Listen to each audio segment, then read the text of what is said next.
It is the penultimate weekend of the British GT Championship, and it is a 2-hour race this weekend. That means a greater haul of points are available, and it also means that we're getting towards the crunch point of the championship season. We come here with the possibility of GT3 and GT4 being sewn up this weekend. It's perhaps more unlikely in GT3 than GT4, but either way, a 2-hour race around the Grand Prix circuit at Brands Hatch always can generate drama. Qualifying then is coming up in a few moments' time, starting with GT3. We are combining the times from the GT3 drivers in session 1 and session 2, then the same again in the two GT4 sessions. David Addison and Joe Osborne trackside, and Joe, what a track, a proper old school circuit. It really is. It's tight and narrow, 2.4 miles in length, 9 corners. It's a quick lap round here. You can see the lap records there, 24 and a 31 respectively. Then qualifying, expect that to be 2 seconds quicker. Light fuel and new tyres, making sure these lap times are going to be ballistic here this afternoon. Lap record holder in GT3, Tom Wood, who made his GT3 debut last season and was really impressive. He is possibly going to be a Silver Am champion in GT3 by the end of the weekend in the car that he shares with Andrew Howard. The field making their way then now down towards the end of the pit lane. The GT3 cars will be out first. Fans trackside cameras at the ready. Teams at the pit lane are ready, and Giacomo Petrobelli is at the front of the queue ready to go. Now, I mentioned Tom Wood a moment ago, lap record holder and a very rapid GT driver. Let's hear from Tom, a year on effectively from that GT3 debut. Bryn Lucas is in the pit lane, and he has found Tom Wood to talk to. Yeah, it wasn't a bad debut, was it, Tom? We're just talking about your lap record. What's the secret around here? Combination of things, I think. Just managing to get a good setup with the car, bit of track knowledge. I've done a lot of laps around here through my junior formula, and yeah, it was just ideal. I had a bit of a chase in front of me, and yeah, to do it on my debut last year was pretty nuts. So yeah, hopefully replicate it this year. That's the plan. That is the plan. I was just talking to you just before we came to this interview here about how Andrew's racing with a smile on his face, and that's partly down to you and what you've done in Silver Am. I'm really pleased to see him enjoying it. I think last year was a bit tough for him, but you know, to end the year on a high here, it's kind of come full circle to here at this point this year now. So yeah, it's great to see him with a smile on his face again, enjoying it, getting progressively better with this new Evo package on the car. It's obviously quite a struggle for him to get used to it compared to all the cars he's previously raced. So yeah, it's great. We're both enjoying it, and hopefully the results will prove that this weekend. Well, the Aston has looked good around here as well. Finally, you did say that Silver Am is obviously the goal, but also maybe an overall. Absolutely, Silver Am is the main aim for us. To win the championship, that'd be amazing. But then obviously there's always that thought in the back of your mind with the overall in mind as well. You know, you want to be the best, you want to prove yourself, as we both do with this package. And I think this weekend we've got a really good chance. So good luck. I'm sure the neutral would like to see Andrew Howard back on the podium. Thank you. Cheers. So Tom Wood, who came to prominence in Ginetta Juniors, championed by the Donington Park circuit and Christopher Tate at the time. He's racing GT4 in Europe, in Germany. He's raced Radicals, and then came into British GT, as I say, at the end of last year. Now, reigning outgoing champion Rob Collard. He took the title here, remember, with San Ricky in the Brands Hatch decider, as it was last year, and now sharing with Hugo Cook. It's Rob Collard at the wheel of number 1. This is Giacomo Petrobelli. Now, it's been a very impressive day in terms of times and how evenly matched it has been, to the point that in the pre-qualifying session, Martin Plowman and Marvin Kirchhofer in their McLarens, they were the top 2, tied on time to the 1,000th of a second. It was a dead heat between those two McLarens. Now, though, you put the bronze Grady driver, the Am driver, into the car for the first part of qualifying, and Petrobelli has got to be in the mix. Yeah, you can see Petrobelli relatively slow around sector 3 there, just setting the lap up, and now it is full throttle for this short lap, 1 minute 22 seconds we're going to be looking at. Rob Collard was the quickest Am last year in qualifying on a 23.9, so I think that's got to be the money. Any lap time 1 minute 23 has got a good chance, and so far Petrobelli looking clean here. The surface as well here at Brands Hatch has been resurfaced again in places. The darker the colour, the grippier the tarmac, as Petrobelli comes down the hill, flies into this first fast sweeping corner. So easy to run wide. Looks slightly under under the balance there. The rear of the car stepping out, but Petrobelli at least doesn't have any traffic to worry about. We've had a couple of support races, and one of the things that was quite prevalent around the Grand Prix circuit was just how dusty it is, particularly this next section heading up towards Stirling's. You can see there a little bit of dust being kicked out from the side of the Aston. It's not too bad. Certainly it's better than it was at the start of the previous Ginetta race, for example. Now, Giacomo Petrobelli then is looking quick. He reckons you can get 4 laps out of the tyres as a run, but your third and your fourth, they're probably past the peak of the tyre. So the times are going to come on the first couple of laps. So therefore, pressure is on not to exceed track limits. Yeah, exactly. That is a hugely prevalent thing here with the sensors. Exit of turn 1, exit of 3, exit of 4. You've got to be careful. That lap time, Petrobelli already beaten by Dawson, 24.5. And now we go back to the Lamborghini. This car goes well here at Brands Hatch. And Alex Martin driving again this weekend with Patrick Kuyler. Sandy Mitchell is here, but it's Patrick Kuyler who is behind the wheel. Charles Dawson then, number 42, championship leader, possibly the champion this weekend, 47 thousandths up. This lap is going to be a 23 if sector 3 stays tight. 2 purple sectors, the first one just stolen away from him by Dawson as this crosses the line. I think this could be a 23.6, 23.7, which will be a hard lap to beat, but Dawson is there on the screen as well. Right, so the time for Alex Martin is a 24.1. That wasn't in the game plan, was it? Charles Dawson then, absolute best in the first sector. Alex Martin goes through Paddock Hill Bend. This is Charles Dawson, awesome Dawson as he has been this season. First year in GT3, winner first time out at Donington. Maximum points at Silverstone because the car ahead wasn't registered for points. Winner again in the first race at Snetterton. And all of this, of course, with extra weight loaded onto the car to try to slow him and Kean Jewis down a little bit. But they have been mighty all season. And coming then now down towards Clearways, Alex Martin is fastest on a 1:24.159. Yeah, and it's looking tidy, and I think, why did I get that lap so wrong, Martin? I was looking at last year's sectors, and he was on for a 23. In the last sector, here he fluffed. What can Dawson do? Are we going to see a 23? No, this last sector is really struggling. So you can see Dawson didn't even match his best sector there. That's why it's an orange part of the graphic there. He's still pushing on. Martin is improved in sector 1 again, but these two starting to get a bit of a gap. What can Martin do? He's the fastest man in this middle sector.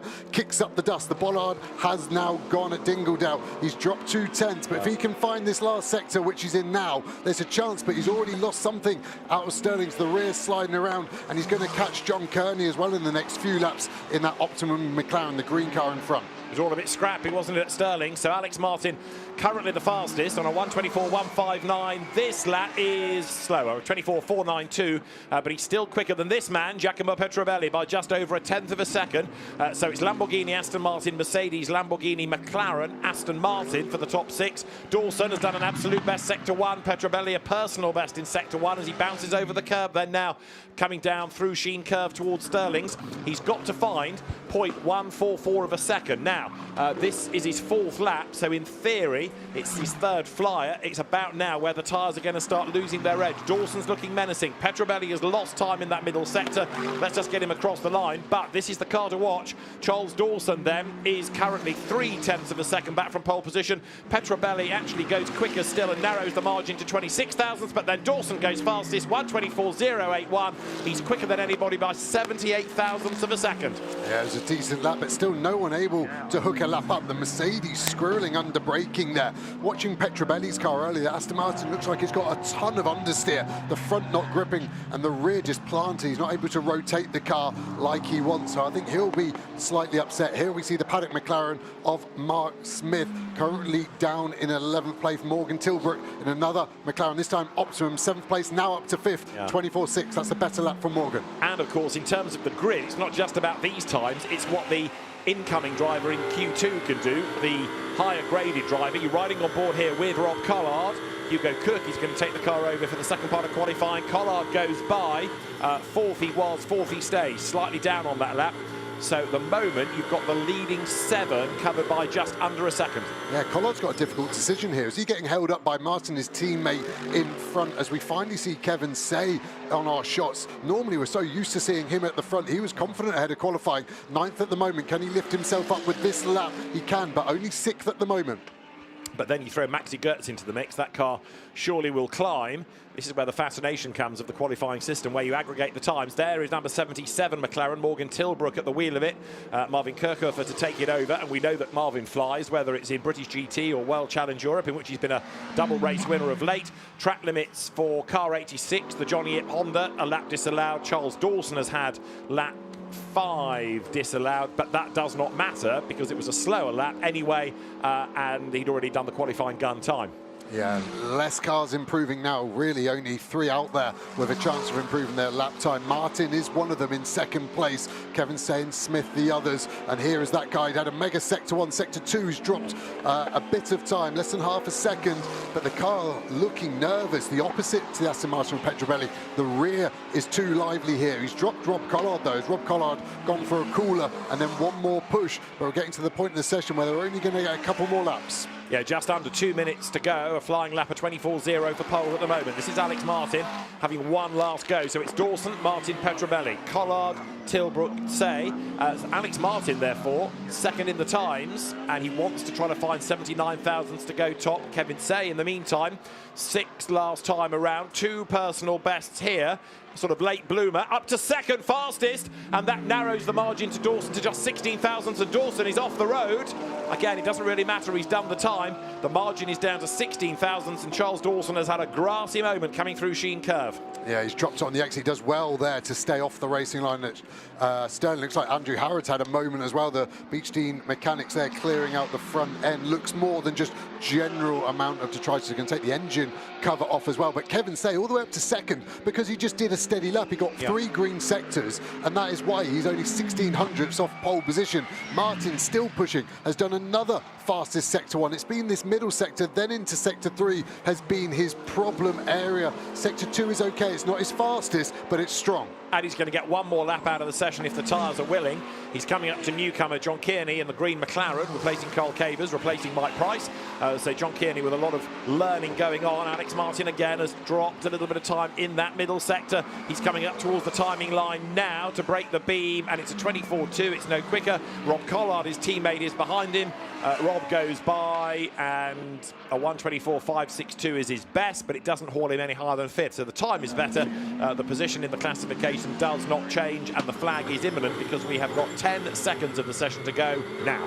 Yeah, it's been an underbaked session for Rob Collard, hasn't it? You can see the onboard camera there, the SD card flapping away. I hope they've got the SD card in that, because you can get thrown out of qualifying for not running that. That won't be a concern for Rob Collard, but I'm not used to seeing Rob Collard 5th in a session like this. He's Brands Hatch specialist, as we see that lovely Honda NSX getting ready for the second part. We saw John Kearney in that green Oxford McLaren. It's so hard jumping in mid-season, and I think he's done a pretty good job to get that close. It's like when you meet your mates down the pub and they're already 5 pints in. It's a hard game to get back up to speed, and he's done a good job for me in this session. Yeah, because he's only about 6/10 or so off Nick Jones, who's been a season regular in the Porsche. This is Rob Collard's view coming up to the end of the session. He'll take the flag this time, but he's down in the first sector. Kevin Tse, though, has done an absolute best sector 1. So the number 18 Mercedes AMG, which is making the run then on this last lap up towards Westfield. It's on the road behind Rob Collard. Rob might be able to squeeze something out of this because he's done a slightly improved middle sector. The reigning champion then comes up towards Clark Curve, but Kevin Tse behind him is going to be the man to watch. Then you can see the clocks, plural, ticking. 1 for Collard, 1 for Tse. Absolute best, personal best. Collard does a 24.491 and quicker again, 2 laps in a row, but stays 5th. This is Kevin Tse. He's got to find 17 thousandths of a second to go top. It sounds easy, doesn't it? 17 thousandths sounds like nothing at all, but it's hard to find in GT3. Kevin Tse breaks the beam and goes fastest, a 1:23.971. Pretty much the last driver almost to take the flag at speed, and he's quickest by just over a 10th, and that's a mighty effort, and in a way has turned the session upside down. Everyone was saying you go out, you push, you get your time. Kevin Tse has built up, built up, built up, boom, right at the end. I say, what a lap. To do it on lap 7 as well is so strong. My only concern is those tyres could be used in the race, and he's put a huge amount of mileage on them, maybe more than he needed to. But he will say, I needed 7 laps to get my eye in this difficult circuit. It's the only circuit of the year where the drivers don't get a Thursday or Friday test. So they're straight in it this morning. So that'll be their excuse. But what a lap from Kevin Tse. Really excellent job. A 10th of a second as well. We're not talking thousandths. We're talking a 10th, which is in this sort of company. Quite something. Cars then into the pit lane, and they will now change drivers, ready for the second part of GT3 qualifying. So in Pro-Am and GT3 outright, the fastest time done by Kevin Tse, and in Silver Am, it is Andrew Howard in the Beach Dean Motorsport Aston Martin, and that car was 9th overall. So Kevin Tse faster by 10th from teammate Charles Dawson. Then you've got Alex Martin, the best of the Lamborghini drivers, ahead of the Aston of Giacomo Petrobelli. Rob Collard 5th, having been the best of the brands in pre-qualifying. 6th, 7th, 8th for McLaren's. Morgan Tilbrook ahead of Mark Smith, ahead of Simon Orange. Andrew Howard 9th, ahead of Johnny Ipp. Nick Jones Porsche struggling 11th. 12th, newcomer John Kearney, who in the end was only 3/10 away from the opposition, and that's not bad going. First time out in a Pucker GT3 car. Well done though, Kevin Tse, fastest in Q1.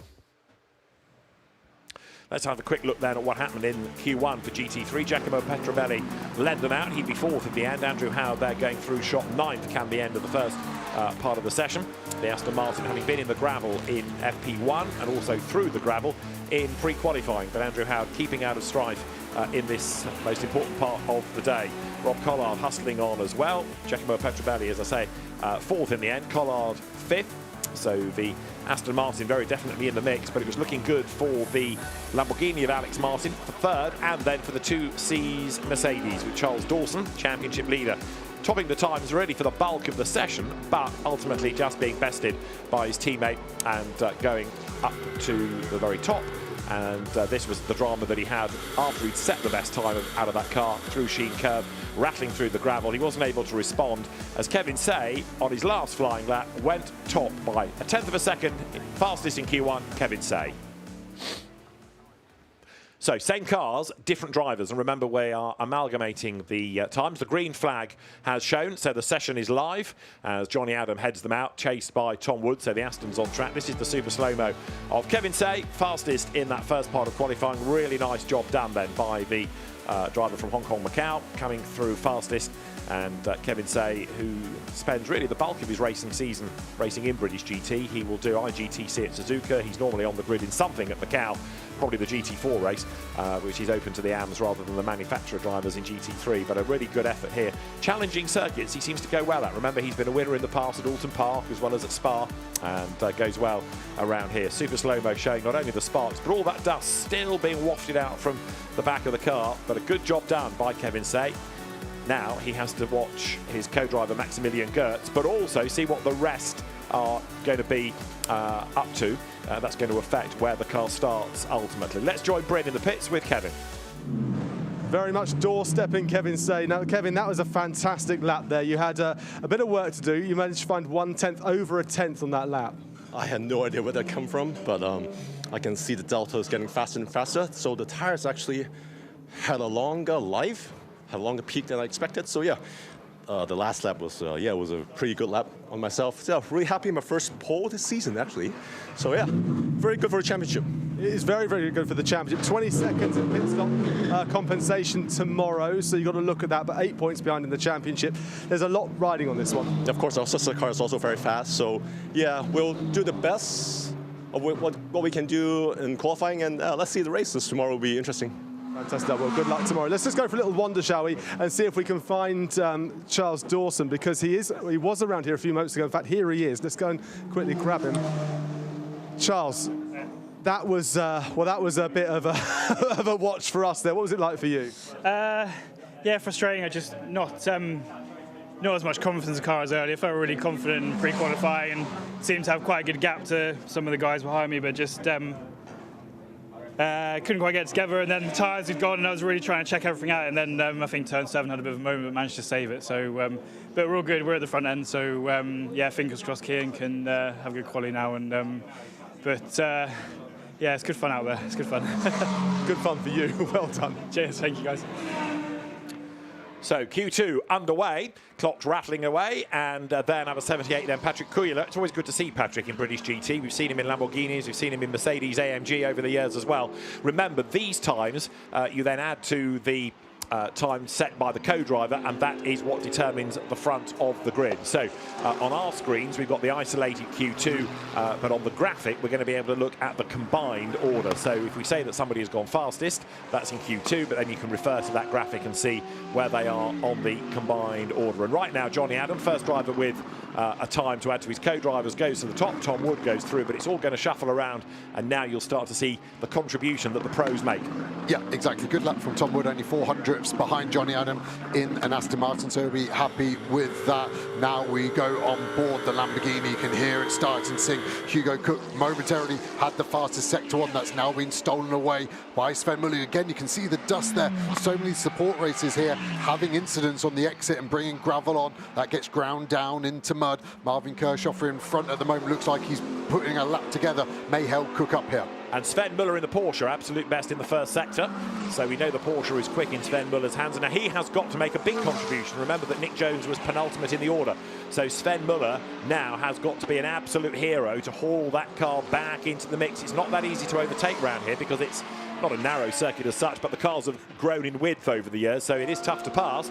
There is Sven Muller, who's been an absolute delight to have in the championship this year. The Porsche factory driver coming now down towards Clark Curve. Car looking a little bit nervous though there. Yeah, over the bump, we saw that, didn't we, in the GT World Challenge, where the Indy and the GP circuit cross over. There's just a bit of a berm almost. The car's having to go. Sven Muller crosses the line, goes fastest in this session, lifts that car now up to 7th place on combined. Good job from Sven Muller. And Cian Jewis brings the Dawson Mercedes up to 3rd now, and Tom Wood up to 4th. Johnny Adam and Giacomo Petrobelli then are jointly the quickest. No, Tom Wood now goes to the top when you add his lap time to Andrew Howard's, and the cars are now starting to shuffle around, not only in terms of Q2 but also that aggregate. There is the number 18 Mercedes coming up towards the timing line. It is Maxi Gotz at the wheel, and so on the combined order, let's see what he's going to be able to do. Goes fastest, so with Kevin Say's time and Maxi Gotz's time together at 2:47, that puts them just ahead of the Adam Petrobelli Aston Martin.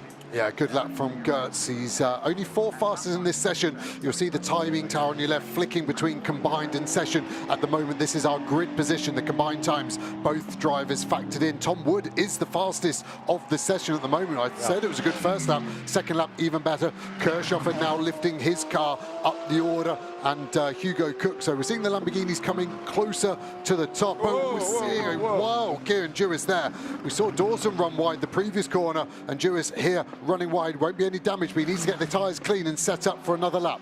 Slows right down and squanders it. This is where it all started then, coming through Sheen Curve, but it was at Stirling's. He turns in, you can see the sparks are flying, but he's away from the apex, and look at all the dust pouring out of the back, but he was never going to make the corner. I know we're used to the sparks from Mercedes, it's the titanium blocks, but it's bottoming out so much, it feels like it's taking weight off the wheels, and that's created the issue. Why he's missed the apex? Maybe he hasn't got enough grip in those tyres, maybe the car too low there and bottoming out. Another car bottoming out, Marvin Kirchhoffer there flying through Hawthorns now into Westfield. All of these corners, blind approach to the drivers. It's fast, fast, fast out the back. Sven Muller in the Porsche, another absolute best within Sector 1. We've not really seen the best out of the McLarens, have we? But we might be doing soon, as now Sven Muller's car is through into the pit lane comes Johnny Adam. We've just had another improved lap time, Maxi Gotz then. So 18 is still at the top.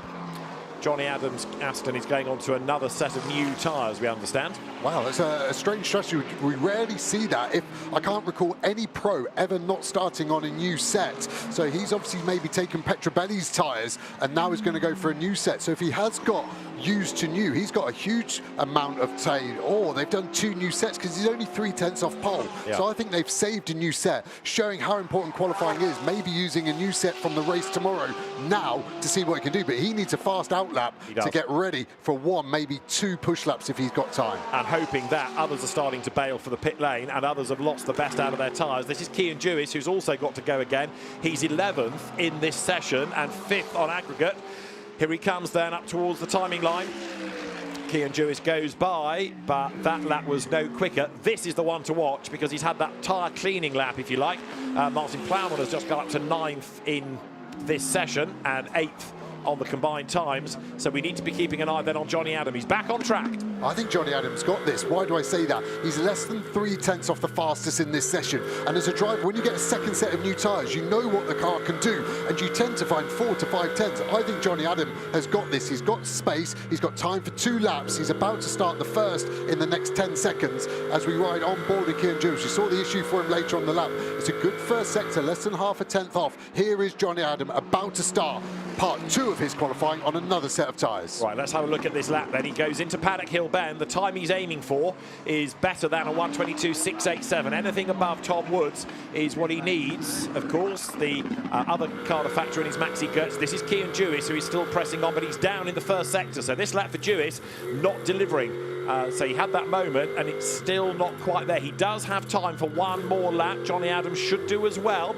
Adam is heading up then toward the end of Sector 1, and Johnny doesn't go any quicker either. He might need another push lap. Yeah, maybe the tyres aren't quite there. They would have come out the other. At the moment, Gotz is struggling. He's all the way down in 11th in this session, and that's why the second place lap from Dawson is a combined 6th place there, as Tse and Gotz still improving as well. Yeah, so Gotz now might just start to get in the way as far as that lap time of Johnny Adam is concerned, because if Gotz is still able to improve on his existing set of tyres, the goalposts are being moved away from Johnny, aren't they? Here he is then, number 7 Aston Martin, 6th in Q2, 2nd in the times, but he's 0.3 of a second back on the combined Gotz-Tse time. This is Callum McLeod taking over from John Kearney. He goes now through Clark Curve. Heading up towards the line is Tse and Gotz, but look, Johnny Adam's done an absolute best in the middle sector. Over the line goes Tse and Gotz. The lap time is not an improvement. Johnny Adam had a car ahead of him. It's going to be touch and go this. He is going to get one more lap out of the session. So Johnny Adam comes up towards the timing line. He goes through, and the lap time keeps him second. It's a 22.8. So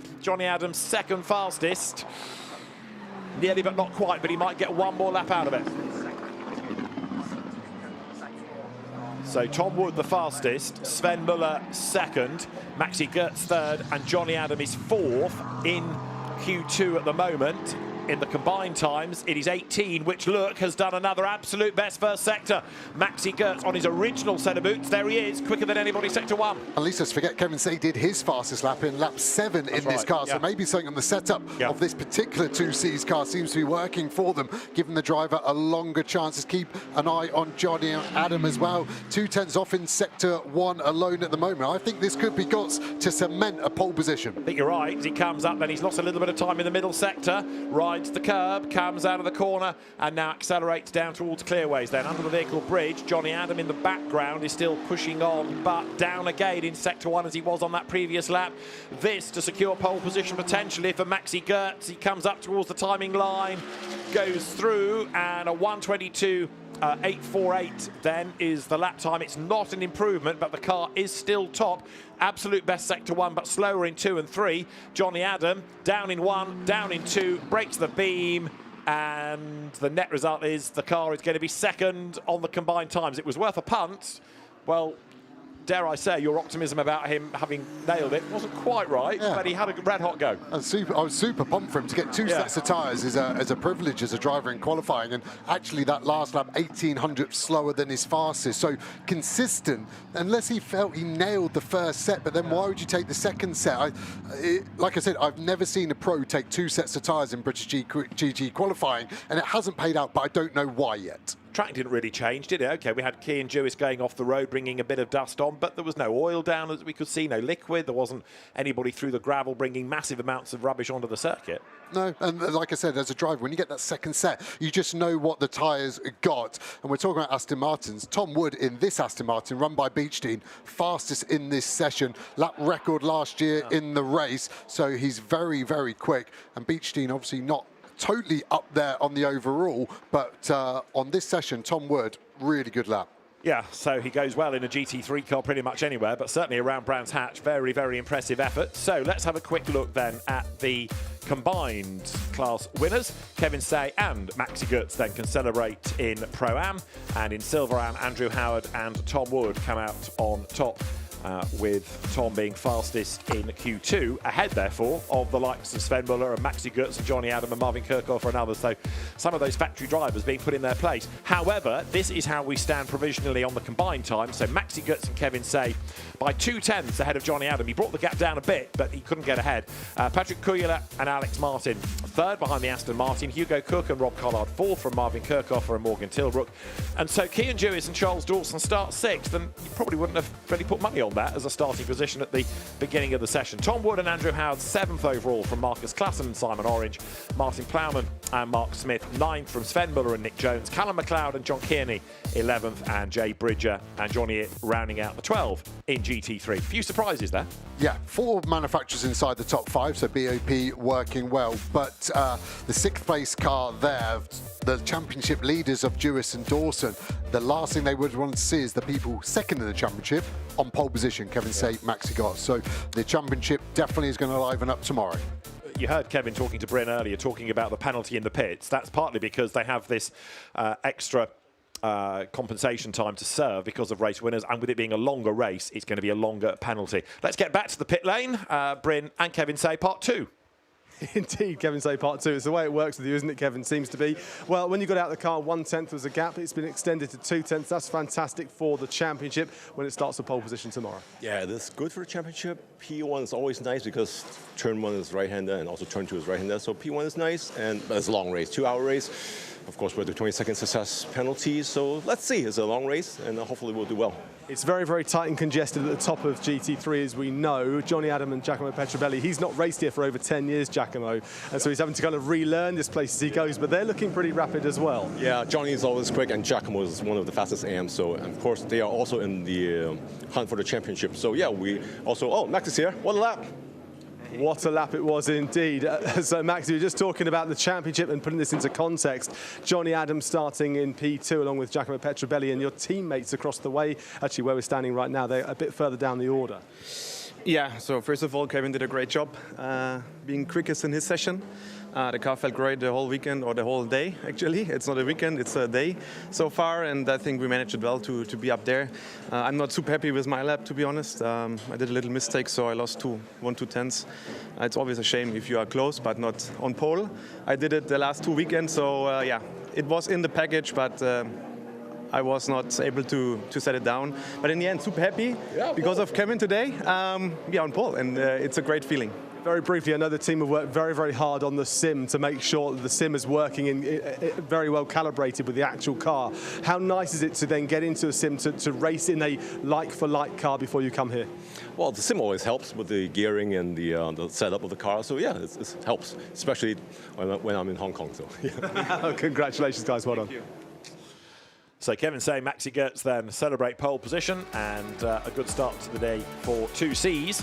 Perhaps less so for the 42 car after the 2 incidents, 1 per driver, so at least that equates things. But Maxi Gotz and Kevin Tse, good driver combination, and this is the sort of circuit that both of them seem to like.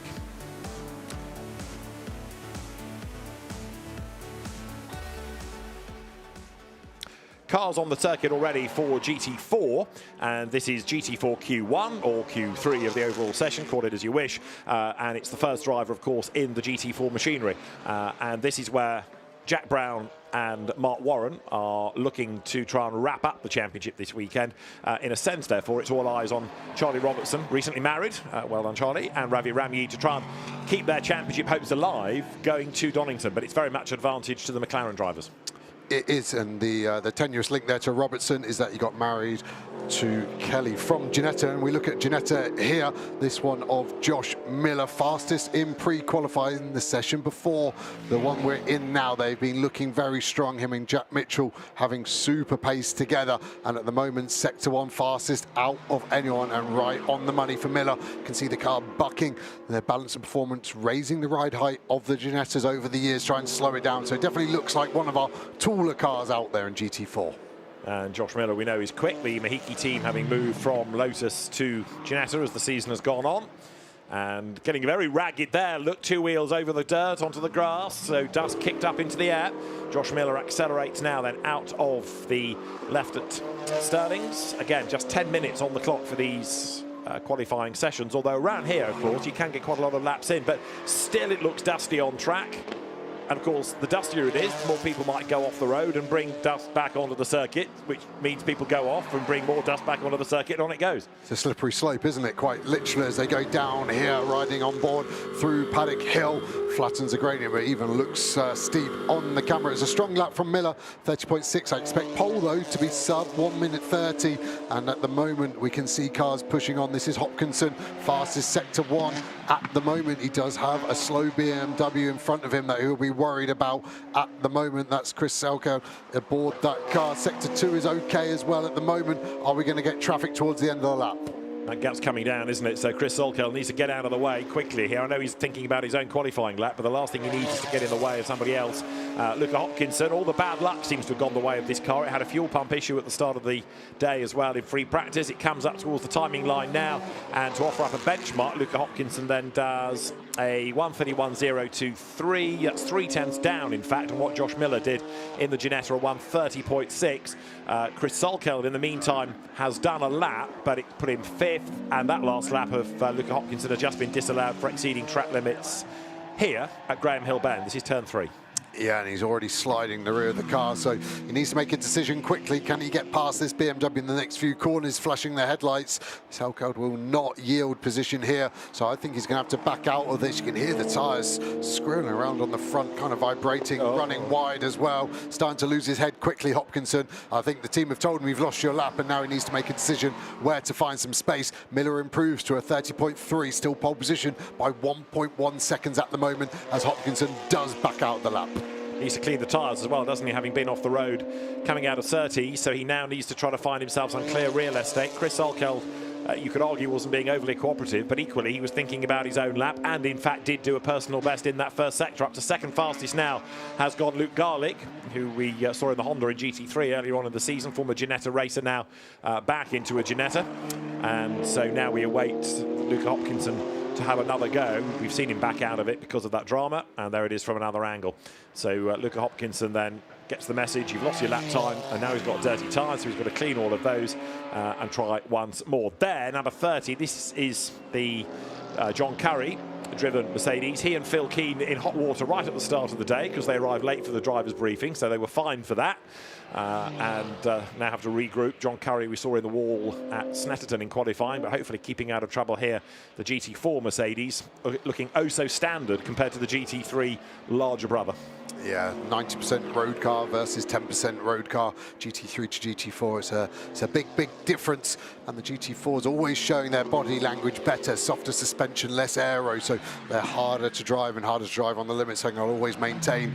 Even though they're slower, you would think it's the other way around. Quite the opposite. As you see the Ginetta, the 69 car, Luke Garlick in for this weekend instead of team owner Steve Lake, doing well at the moment, second. He is a second off the teammate of Miller. He'll want to close that gap because, of course, the combined qualifying so important here. Bit of a wobble then, the car, a bit of snap of oversteer coming into Clark Curve. So Luke Garlick then brought in to spice up the team this weekend, comes up towards the timing line, he'll break the beam in a moment, and the margin a second, in fact, now between those two. That lap slightly slower because the last sector ebbed away. This is Chris Solkel, still 5th. There are 2 personal bests to the BMW on this lap before Brandon Templeton gets into it, the former single-seater gun for Q2. Chris Solkel now down to Clark Curve, making the run, heading up towards the timing line. It looks okay. Doesn't necessarily look like it's going to catapult him to the top. In fact, Josh Miller has pitted, so confident is he. Chris Solkel breaks the beam and lost a lot of time in the last sector, so he's 5th.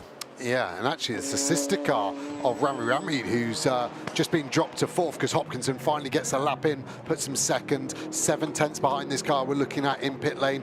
Miller getting out on the left, Jack Mitchell getting in on the right. Quick conversation, how's the balance, what can I know before I get out here? The 90 car, Mark Warren, second in the Pro-Am class at the moment, 5th overall, only has to find 2500ths to Ravi Ramri in the BMW I was talking about earlier in this long conversation I'm having with myself as we go on board with Mark Warren now. What can he do about that gap? Up towards Westfield comes the McLaren. So Mark Warren, who is a very, very shiny bronze, he is currently the GT4 leader. You can see it's 162.5 plays, 139 to Ravi Ramyi, Charlie Robertson. It's at this point of the season where one or two what-ifs go through drivers' minds, and perhaps in the case of Ravi Ramyi, it was that crash at Alton Park that took them out of race 1 and prevented participation in race 2. That's where they really did junk a whole load of points. Mark Warren then drives number 90. Jack Brown looking to be, as his co-driver, the first person to win back-to-back GT4 titles. Mark Warren not really, though, pulling up trees on this lap, is he? Neither sectors 1 nor 2 are any quicker. Now on the screen there, the delta just over a tenth off, although as he went to the line, it did suddenly update, say he was quicker, but not able to improve his lap time. Sister Optimum car here of Hopkinson isn't improving on his sectors, but they're all close, so he's going to keep pumping in the lap here. Can he get any higher than second as he crosses the line? He can't. He does improve, not by much. Gap still 7/10, so that's going to be a big ask for anyone to be 7/10 quicker than Josh Miller's teammate, Jack Mitchell in Q2. Yeah, who, as you saw, was listening to a Miller's tale before he got on board the fastest of the Ginettas. He'll go back out for Q4. This is Ravi Ramyi, who needs to try to get the car a little bit higher up than 4th if he can, but again, he's slightly down here. Ravi, most recently in Ginettas before GT4, but go back, what, a decade plus, was a regular BMW racer in the production BMW championship for the earlier 3 series, so he's got a good link with BMWs. Comes up towards the timing line. Chris Solkelt's just gone slightly quicker, but ironically is now 6th in the time. Through goes Ravi Ramyi, so that lap is not an improvement as Charlie Robertson thinks about what he needs to do going into his session. But Josh Miller, 7/10 quicker than Luca Hopkinson. That is quite a margin. In GT3, we're talking about thousandths. Here, as you look at Blake Anglis ready to go, we're looking at tenths and you know, 7 of those tenths. That's quite a margin.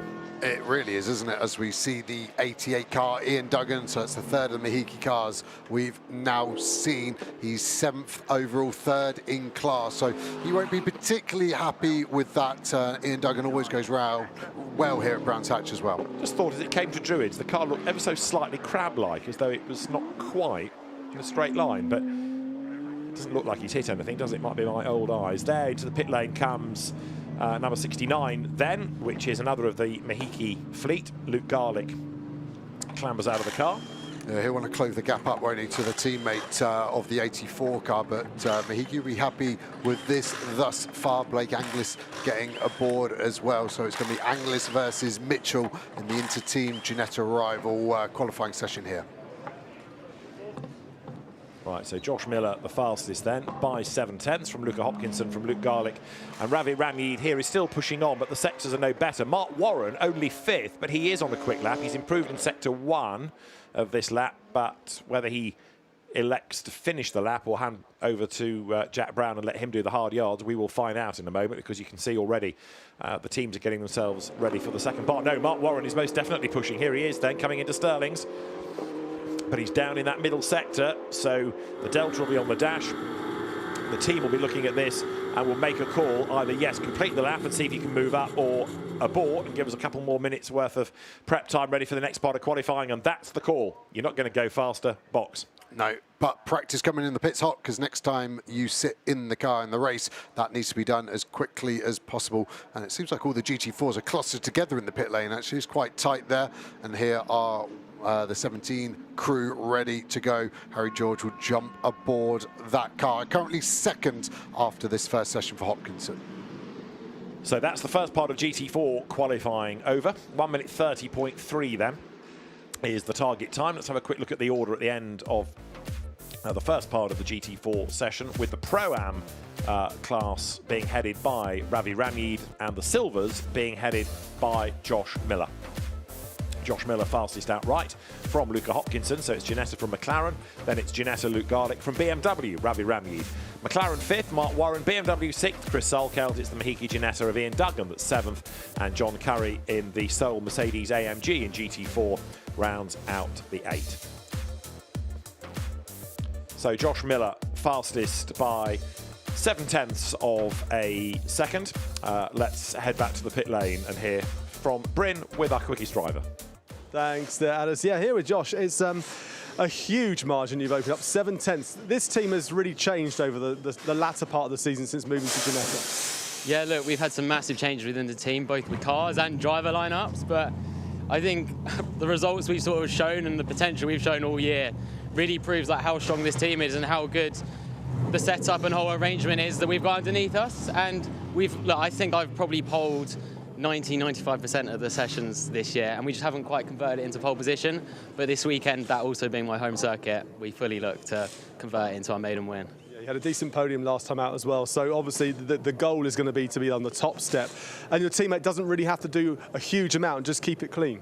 No, I've sort of made it easy for him here. You can just sort of drive and ponder around to an extent, but no, look, we'll see. I'm curious to see how Charlie and some of the others do in this next session as well with times. But yeah, I wasn't expecting to only do 2 laps then, so it's a bit more laid back than I thought. You mentioned a lot of changes. Joe Osborne's up in commentary. I'm sure he'll have something to say about this, but well done. I'm sure he will. Weren't you one of the Mahiki changes yourself? Yeah, the one that he was alluding to that was positive. I take I take that as it was meant. It was a mega lap from Josh, and as a driver, he will now be looking at the lap times from Q2 to see where he would have stacked up. That's how your ego works. But it was a great lap, and he alluded to only having to do 2 laps. That's important, keeping those tyres fresh for tomorrow's 120-minute race. Right, so the second part of qualifying coming up very shortly, but a really good effort by Josh Miller. Mahiki have had a really weird sort of a season. Pace, whether it's been in the Lotus or the Ginetta, lots of bad luck, quite a few changes along the way, whether it's been behind the wheel or within the team. But fingers crossed, a good result can come by the end of the season. What's been nice is that the commitment to carry on in the championship's been there. Okay, the Lotus didn't pan out as they expected. They could have shrugged and walked away, but no, invested in a different car, and 3 of them. Yeah, and Ginetta helped a huge amount there as well. So they're great for British Motorsport, full stop Ginetta, but they're great for British GT in that guise as well, to allow a team to continue with 3 cars. It's a huge, huge effort, that. Right, so again, a little bit like we had in the second GT3 session, faster drivers in the majority of cases now in the GT4 cars. Charlie Robertson has got to be a potential candidate, hasn't he, for the fastest time as the green flag is waved and the clock starts 10 minutes then tick on down. Jack Mitchell, who has been a very rapid driver of all manner of things, from minis to touring cars over the years, but specialises in GT cars. He's going to be a driver to watch because he will carry on the good work of Josh Miller. There is Charlie Robertson down the pit lane. There is Jack Brown, the man in charge in the championship with Mark Warren. Yeah, and he's just leaving slightly later, isn't he? Just trying to find a bit of space as a lot of the cars grouping up quite quickly on exit. There's Charlie Robertson taking over from Ravi Rammeed, fastest in Pro-Am after Q1, so he'll be there, but he will be looking at this car's times. Jack Brown has pulled out the bag well there. The 3 Mahiki cars running in formation. Jack Mitchell at the front of that. Is he being the yardstick to drag the other 2 drivers along? Got Blake Anglis behind, Joe Wheeler behind him, then Robertson, then the other BMW there of Templeton. So the team seeming to work together. So if you've got multiple cars, they've all been sent out together. And here is one of the most successful drivers in British GT history, Phil Keane, now leaving the pit lane. That's right. Thanks to Johnny Adams' win at Spa, he's now the second most successful, having been joined most. But of course, it's been interesting to see Phil in a GT4 car this year, as the Ginettas then try to get some space between each other on this outlap, ready to start thinking about a qualifying time. And Jack Mitchell is going to head the fleet through and off the road spectacularly goes the second of them, and that sounded as though it was a failure perhaps, because you could just hear something in the background. Suddenly the car pitched off the road. It is number 69, which was the car that Luke Garlick did the first part of qualifying in. Blake Anglis at the wheel. Red flag is called, not surprisingly, to get that out of the way, but that was a very odd off. Yeah, and see Jack Mitchell boxing there. That is super smart, because he must have seen that in his mirror. Joe Wheeler, not so smart in my opinion. He's now got to do a full lap to get back. Jack Mitchell realising it was going to go red, boxes and saves those tyres a lap, but also get them in the oven quicker. I think from the camera we heard there, a real snap on entry. The rear right tyre has lost the contact with the rim there. So is that because of the spin, or was that the cause of it? But it was a huge bang on entry, and then it was already coming into shot sideways. There are the team taking off the tyres. They want to get them back in the oven as quickly as possible so they don't do a heat cycle, so they don't go hard and offer less performance. 5 wheel studs for all the GT4s. You can see how labour intensive it is, and we're going to get a replay here of what happened to Blake Anglis, but it's going to quickly come into shot, and because it's already backwards, let's try and see if we can see anything of the rear right tyre. Was it inflated as it comes into shot, or is that the issue, or was that a problem after the spin has already happened? You can see the car's already well rotated. Look at the skid marks, a bit of bodywork flying off there as well. Just trying to spot this tyre. I think it's going to be off by now anyway. Driver's always looking to open up this last left-hander of the lap here at Stirling's. Has he touched the grass? Has that spun it round? Hard to say, but if you're going to get a puncher on the outlap, it's quite rare. Yes, the pressures are low, but they're out the oven. I can't remember the last time I saw a puncher on an outlap. He's out the car, he's okay, but that's going to be day done for that car. But it was that noise that surprised me, suggesting there was something going on. Let us come back to this in a moment. They need to get the car out of the gravel. That gives us time to catch up on one or two things from Q1, including the championship leader in GT4. Mark Warren is with Bryn. Yeah, very, very calm and relaxed Mark Warren as well. So Mark, when we look at this red flag at the moment, so a bit of time to reflect on what's happened so far.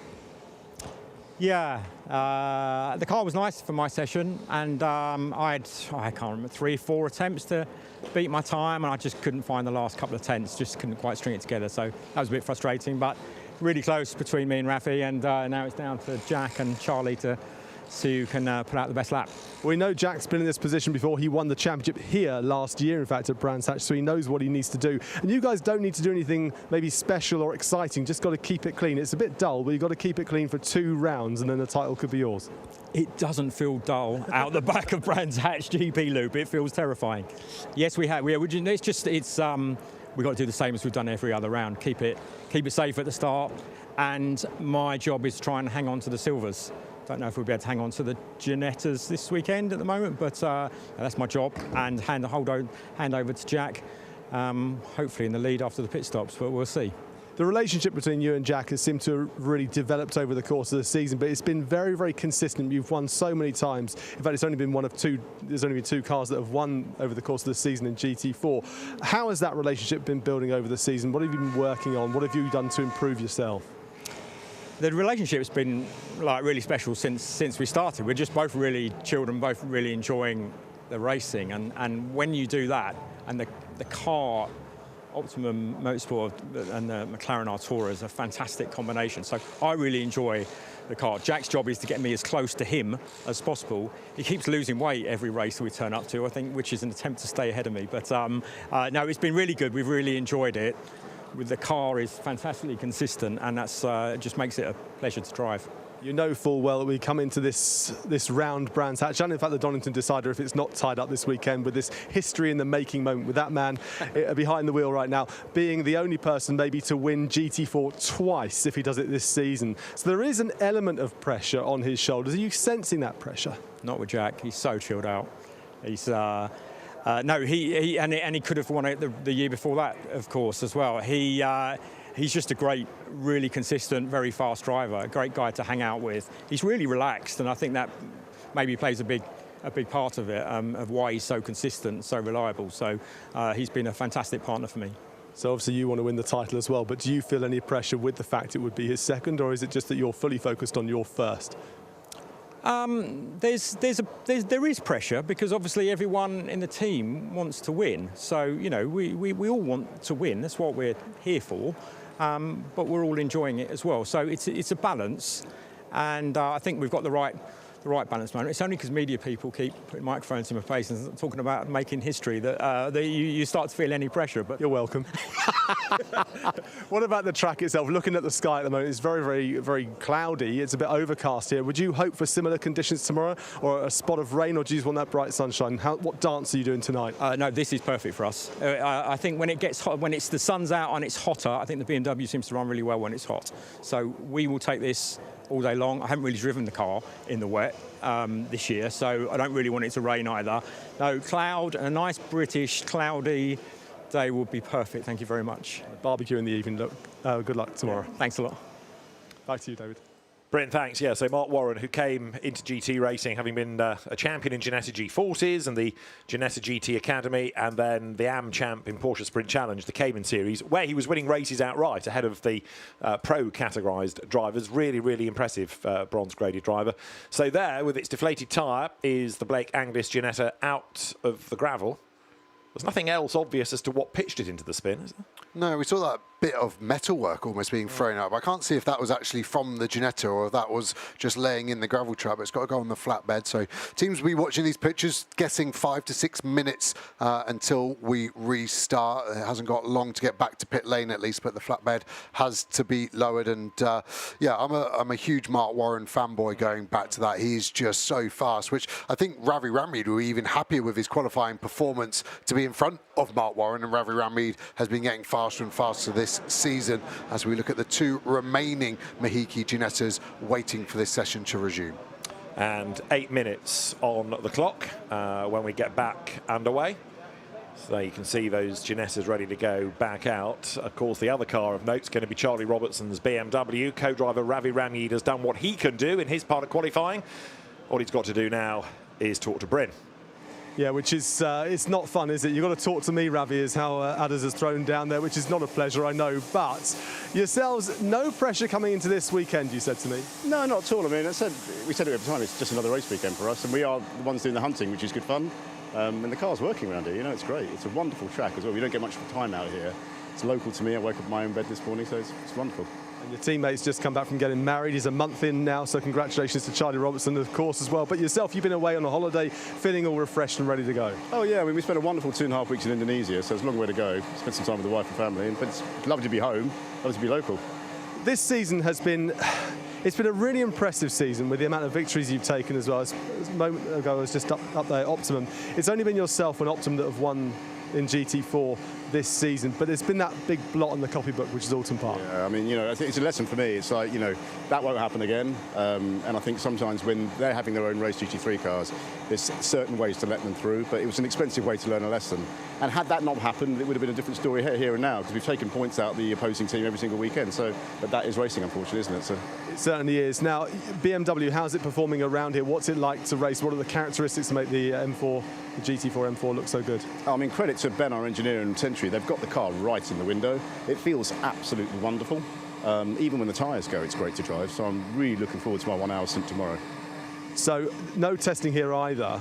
So you come in here, I know you've got experience with this track, but you come in here and you wake up on a Saturday morning and straight into it. That's slightly different to other races. It is, but because it's at this end of the season and you're a bit more at one with the car, it's quite nice. So, you know, and you sort of know the track, and everyone's got a simulator, so you spend, you know, you do sort of 80, 90 laps on the sim and you get dialed in the week before leading up to the race weekend. So, and you're there or thereabouts, touch wood, come Saturday morning. There you go. So we're going to have to let you go because tyres are now coming here. We're right in the way. I'm always in the way, aren't I, Adders? But back to you. Thanks. Thank you.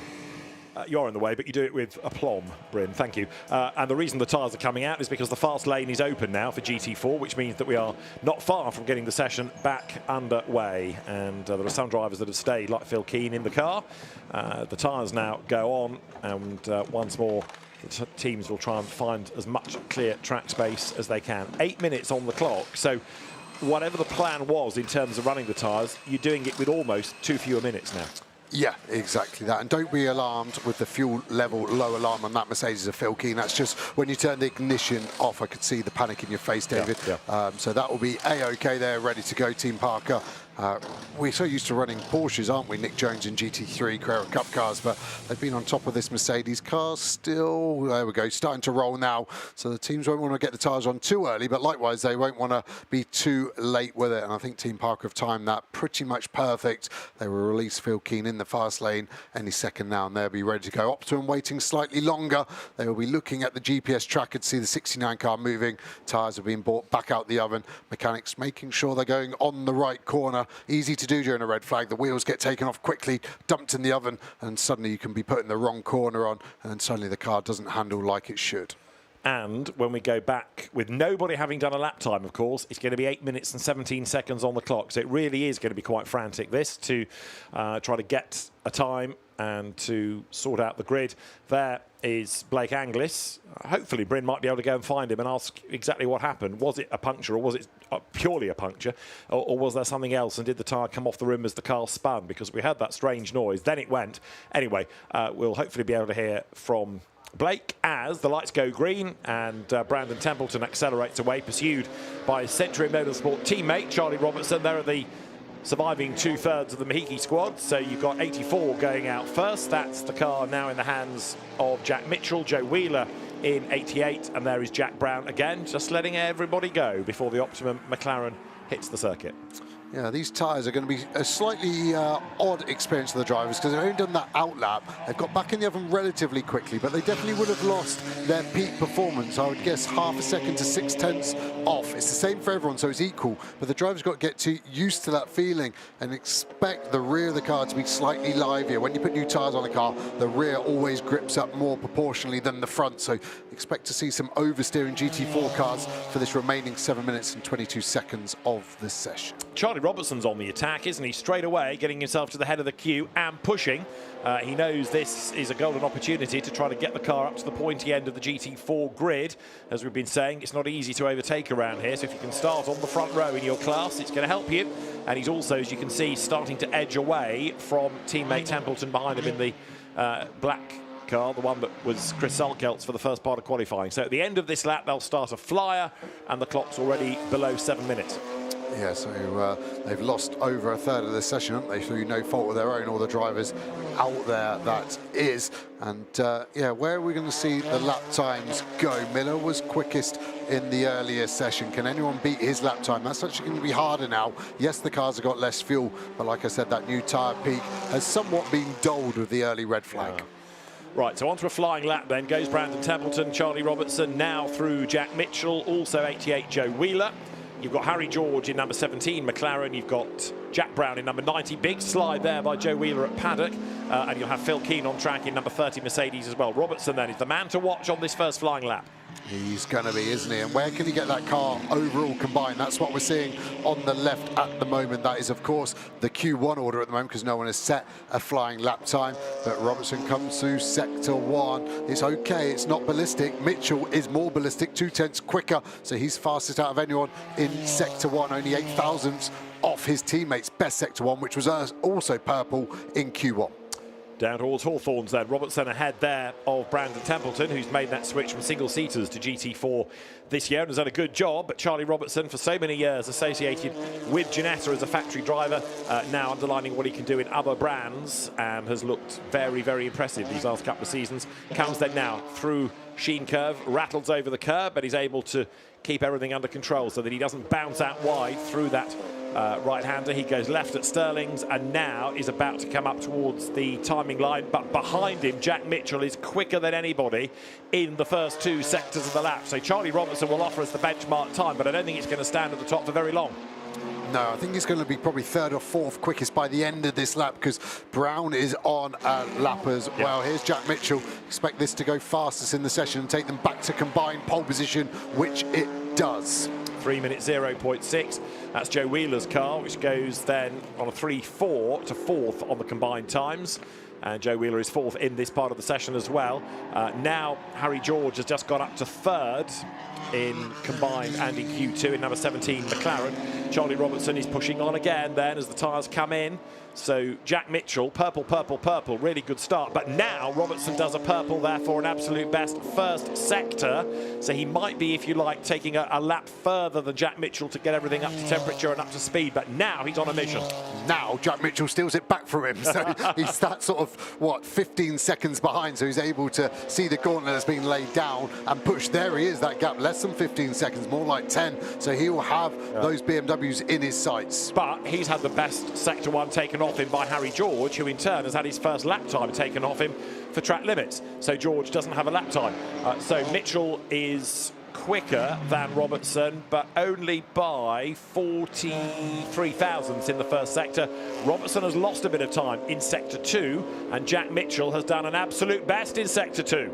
Yeah, you can tell we're in a dodgy part of the country. Everything's getting taken from everyone right now, isn't it? And who's going to end up on top? I think it is going to be Jack Mitchell in the session and the combined. Josh Miller doing such a strong job. 7/10 clear, remember, in session 1. But it's going to be the Pro-Am battle that really lights up. Charlie Robertson improving his lap time now, 3.5 tenths behind Mitchell in this session. Mitchell improves furthermore. So it's really going, what can Harry George do in this 17 McLaren? He's done 2 personal bests, but they would be because he hasn't got a lap time to his name. He goes through, goes 4th in Q2. Mitchell's lap was a 1:30.200. That's nearly 4 tenths up the road.